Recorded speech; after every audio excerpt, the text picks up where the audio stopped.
大家好，我是苹果爹。那我们今天就来讲今年 WWDC 发表的一些东西，然后还有我的看法。那为什么我等到现在才分享？然后为什么当初发表会的时候我并没有直播？那我们今天就一并来跟大家讨论。OK， 好，那你们喜欢这类影片的话，就记得订阅频道、按键小铃铛、按赞跟分享。那我们就开始吧。那首先，我觉得今年呢，我先前有做一支关于就是 M2 处理器，然后还有 M2 的 MacBook Air 的影片。那如果你们关于那台机器或是那个硬体有什么购买的一些就不应该怎么选配备啊，或者个人建议哪一台的话，那可以去看那一支影片。那然后在今天影片的最后，我也会补充一些那支影片我没有讲到的地方，因为后来也是得到很多观众的一些留言、一些问题哦。那我在最后再来讲。那首先我们现在讲出今年发表的所有软体里面，为什么我先做了 M2 的影片，然后为什么先做了 MacBook Air 的影片？因为我觉得那是今年来讲对我而言比较大的一个亮点，一个新的硬体，应该说2个新的硬体，新的 MacBook Air 的设计啊，还有新的 M2 的处理器。那但并不是说我就是比较专注在硬体，只有在如果苹果有推出新硬体的时候才会比较专注他们的东西。应该说是今年的软体部分，我个人觉得亮点部分算非常的有限，那反而是说很多我们期待应该要有的一些改进，今年还是没有看到，那这一点比较可惜哈。那我们就一个一个部分来讲。那我们先讲 WatchOS 的部分。那这个其实跟我们先前大致上预计的一样，就是它可能会有一些新的健康功能的更新，然后还有运动方面它所收集的资讯啊，还有说它可以使用的范围会更广。那大致跟我们先前预测的都一样啦。那很多观众会问说，这样更新是不是太少？其实我觉得就是因为它有非常多真的会有一些新的功能的展示出来，可能要搭配新的手表的硬体。那这种时候很自然的，他们就不希望在发表软体的时候把它暴露出来，他们想把这个亮点留在9月推出新的苹果手表的时候再展示出来。那下个部分呢，我们就来讲 macOS。那我觉得 macOS 的地方比较大的重点，我们应该关注在于说，它里面整体使用者界面的改变。那我觉得最大的亮点应该是在于说，它在这个设定啊，使用者设定的这个画面，还有这个使用者界面下面，它都跟 iOS 跟 iPadOS 越来越贴近。那其实这个目的很明显，就是他们知道说 macOS 跟 iPadOS 这两者的距离就是越来越近，那这个是没有办法避免，我们也知道一定要走的路。那只是苹果就是在走它一个比较慢的脚步，可是我们可以在 macOS 甚至是 iPadOS 上面都可以看到他们两者慢慢的融合。那我刚提到这个使用者设定画面的这个地方嘛，它整体的操作的逻辑基本上就跟 iPadOS 一样。那我个人觉得这个是一个好事，因为其实先前 macOS 你进入到设定画面，你还必须要点开每一个图示，然后才能进到它细节的设定这个地方。对我而言就是多一个步骤，然后也不是这么一目了然。那你要再跳出去才能想起来说，旁边还有什么设定。那相对这样，像 iPadOS、iOS 的看法，你可以非常清楚看到说，你点进一个设定画面之后，旁边还有什么其他设定画面可以选择。那我觉得在你找一些设定的时候，我觉得这个步骤会省下非常多，也可以让你非常清楚说，你可能选错了什么，可以马上换到另外一个设定。那这个部分呢，不管是不是为了 iPadOS 未来的融合，我觉得这个都是一个蛮高兴看到的进步啦。那另外一个亮点，应该说本来我觉得是亮点，就是说你可以用你的 iPhone 当成你的 webcam 或者视讯的镜头。那刚开始看到的时候，我觉得这个好酷哦，你可以用你的 iPhone 架在上面。那虽然我觉得它架上去的这个整个配备并不是一个那么完美的整合，因为 iPhone 那么重，然后架在一个那么轻薄的荧幕上面，然后要配合一个我个人觉得不是非常漂亮的一个机制在那边。那再来呢，他们也展示说他们怎么用这个超广角镜头，让你的 iPhone 虽然是面对你的时候，还是可以展示说你桌面上面有什么东西。那在一开始我觉得很酷的时候，我就跟苹果妹讨论这个新的功能，然后他就马上回我说，可是大家在视讯的时候，难道都不会需要用电话吗？然后我就忽然想到说，对，我以前先前在视讯开会的时候，或者在公司进行会议的时候，手机其实也是一个非常重要让我们可以很快速找到一些资料的一个装置。再来呢，有人实际测试说这个超广角镜头在你桌面上的画面是怎么样。那我们先不要讲说超广角镜头本身的画质就有多么的不好，然后它又是使用这种边角的画质，那它又要用去模拟的方式，把你这个已经变形的桌面改成一个正常的比例。那这种时候，它的每个区块的画质其实都会有差异哦。如果再加上你摆设的东西可能会有高低差的时候，那它的变形就会非常的严重。那至少以我个人的使用情况下来，我觉得我很少在视讯会议的时候需要做这种事情。可是当然每个人使用情况不一样，或许这个对某一些人而言会是非常实用的。但是又讲回来，苹果妹讲的这个部分，难道人家开会的时候，视讯会议可能是30分钟，可能是1个小时，难道这段时间你都不需要运用你的手机吗？那或许在苹果里面，他们工程师随时身上有2只手机，个人的、工作的，或是可能更多。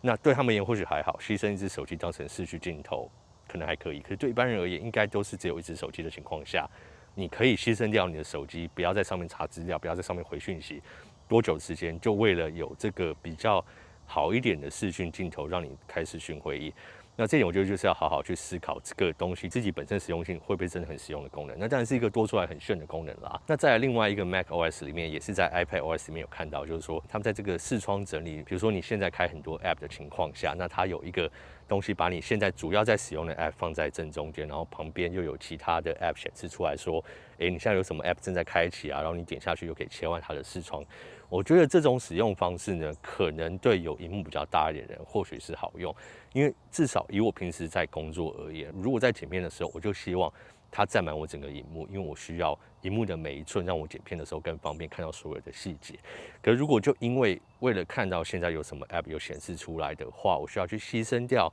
上下左右那一些部分可能显示的一些重要资讯的部分，或者让我整个视窗缩小，我个人是绝对不会这样去使用。但是呢，这一点你就可以看到，我觉得这个功能的开发主要目的就是为了 iPad OS。那你看到 iPad OS 增加这个功能其实是合理，因为对 iPad OS 而言，本来是没有真正一个很好的多工使用模式。那如果把这个功能放到 iPad OS 上面，对 iPad OS 而言是增加了一些多工的自由度。可是对 Mac OS 而言呢，就是有点鸡肋的存在。那为什么苹果会做这样的选择呢？我觉得就是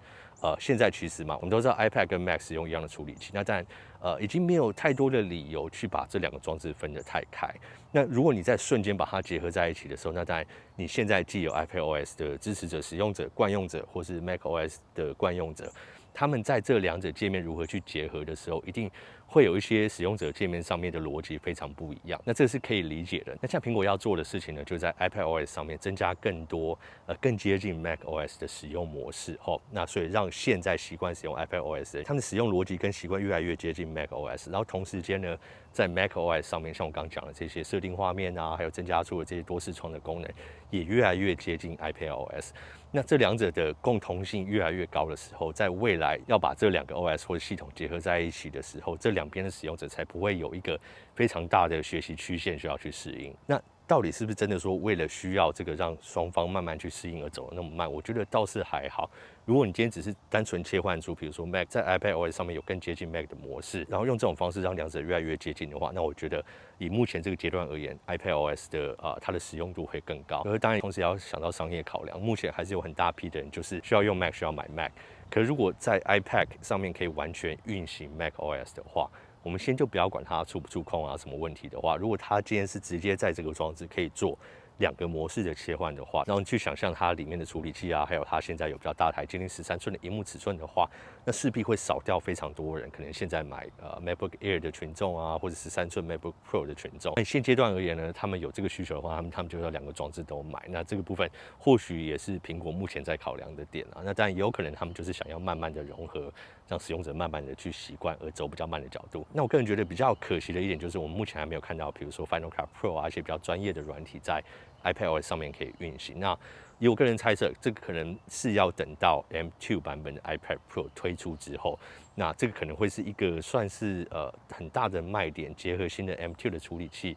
然后他们可以跑更专业的软体在上面。那同时间呢，那像我在 M2 的那支影片有提到嘛 ，M2 处理器里面有这个 Media Engine 的情况下，那其实这个处理器再来搭配可能 Final Cut Pro 这类的影像处理的软体，其实又更加的合理。同时间呢，在那个时间点也能推更多人愿意去买这个比较高单价的 M2 iPad Pro。那这个是我个人的看法。所以现在消息是指出来，可能在年底的时候会有 M2 版本的 iPad Pro。那这种时候呢，如果对这个部分比较期待的人，就可能要等到年底。好，那再来就是讲 iOS 的部分。那当然最大的亮点就是它的桌面啊，有这些小工具啊，有显示这些不一样的图示。那我个人觉得说，桌面有不一样的设计，然后或是说用照片可以分出它的深浅，然后把时间放在照片的后面，这些部分就是单纯是噱头。那但是好看，但是看起来多一个选择，这个是好事。我只是说，以现在我们市场上面看到，其实其他阵营都有非常多更大的自由度在桌面上面，可以自己选择要显示什么啦。那以这个情况下 ，iPhone 现在才有，那算是晚了非常多，所以我不会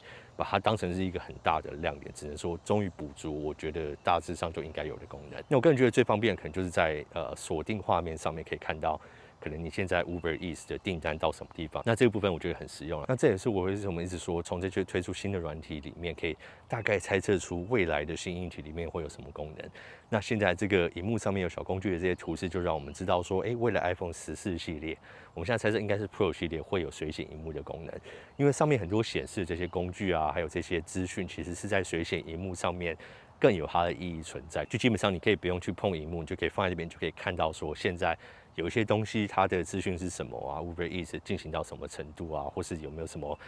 提醒通知可以直接看到。那这部分当然我觉得在水显荧幕上面是一个比较合理的存在。那我个人比较一个小期待是说，或许在整个14系列上面都可以加入这个功能，因为不然的话，你去看14跟14 Max，以我们现在目前所知道，它可能处理器也没有很大的进步啊，相机部分也没有很大的进步的情况下。那如果又没有水显荧幕，感觉起来它的亮点又更少哦。那当然，苹果也可能是借由这样推更多人愿意去买这个 Pro 系列的版本。那当然最确定，我们还是要等苹果今年底，不管是推出 iPhone 14啊、新的苹果手表啊，或是可能会有 M2 版本 iPad Pro 的情况下，我们就可以真正看到，他们有什么新的功能是现在预留起来，然后会在新的硬体上面配合推出。那这种时候我们就能确定知道说上面会有什么新功能。OK， 好，那我今年没有直播的原因，大家可以大概猜测，我其实人现在并不在台湾啦。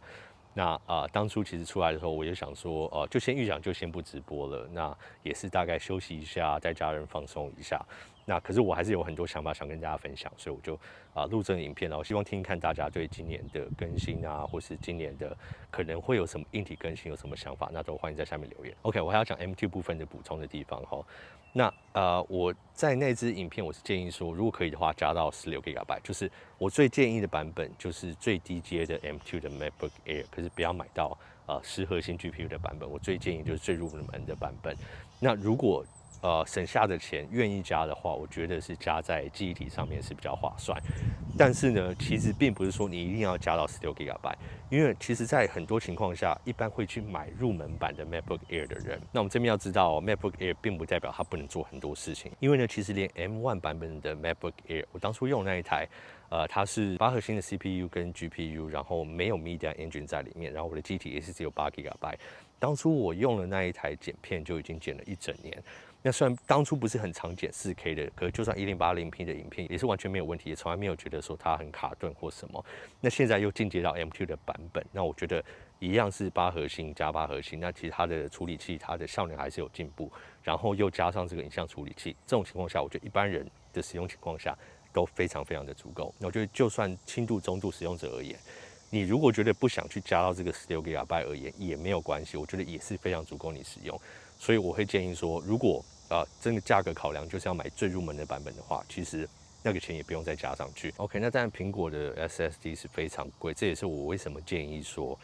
如果没有真的需要的话，就是买外接的就好。这种时候你就能以一个最低的入手价格去买到这个最新版本的 M2 MacBook Air。那有人问说，13寸的 MacBook Pro 里面也是用 M2 这个版本，我推不推？那其实我觉得也是可以，只是我个人就觉得买新不买旧嘛，有这个新的设计啊，然后同时间你又有 MagSafe， 但有 MagSafe 就代表说你多出来这2个不管是你 Type C 或者 Thunderbolt 的孔，你就可以完全的去使用它，不用再用一个去充电，或者再去想说要买一个什么 Hub， 然后让它又可以充电又可以扩充。那我觉得这种一般的使用情况下，算是我觉得它的使用性会稍微广一点。那至于里面风扇的部分，以 M1 的经验来讲，你如果其实在MacBook Air 里面贴散热片的话，它的整体效能跟有风扇的那个版本的 M1 的 MacBook Pro 没有太大的差别。那我相信 M2 可能也大致上会是这样。那颗小风扇其实对这颗处理器来讲，不会有非常非常大的帮助，多少有一点，可是不会到太多。那这2台当然如果配个备都加上去的话，价格会差不多。可是既然我建议的是最低规最入门的版本的话，那甚至8GB 都够用的话，那如果你加这个钱上去看到13寸的 MacBook Pro， 你会不会又觉得再加一点上去，你就可以买14寸的 Pro？ 那这种时候你可能会不断的一直向上加，最后你本来应该3万多块就可以解决的事情，变成花了5、6万块才解决，然后又买到更多你不会用到的效能，那其实就是浪费了那些钱。那不如那些钱留下来，不管是要买配备，或是再另外买 iPad， 或是买什么其他东西，买 iPhone 其实都可以。那或是你留下来做投资，我觉得都是比较好的选择。OK， 好，那今天的影片就先到这边。如果喜欢的话，就记得订阅频道，按赞跟分享。我是苹果利用，下次影片见喽，拜。